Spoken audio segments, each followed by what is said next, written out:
bien avant que le monde ne prononce le nom de Toussaint Louverture. Avant que Saint-Domingue ne devienne Haïti, la première république noire indépendante. Des hommes et des femmes réduits en esclavage levaient déjà la tête. Certains se taisaient. D'autres frappaient. Et parmi eux, il y avait un nom que les colons n'osaient même pas chuchoter, Macandal. 1. Le contexte oublié.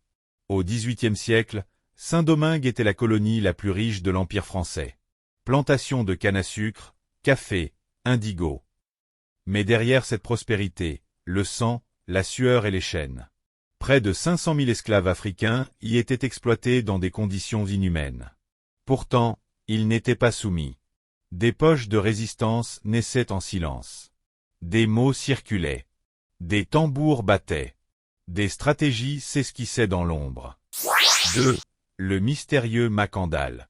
C'est dans ce contexte qu'émerge François Macandal.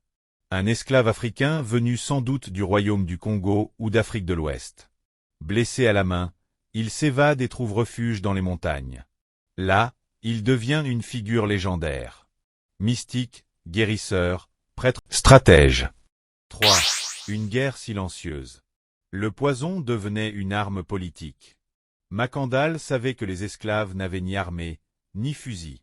Mais ils avaient la connaissance des plantes, transmises d'Afrique. Ils avaient la ruse. L'organisation.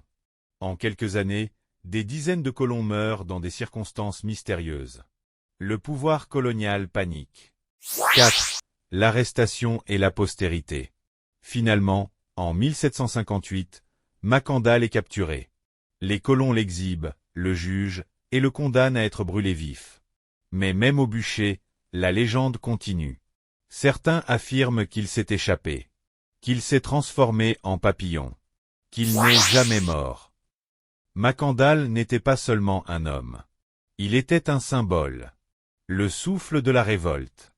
L'ancêtre de l'insoumission haïtienne. 5. L'héritage. Ce que Macandal a semé, d'autres vont le faire fleurir.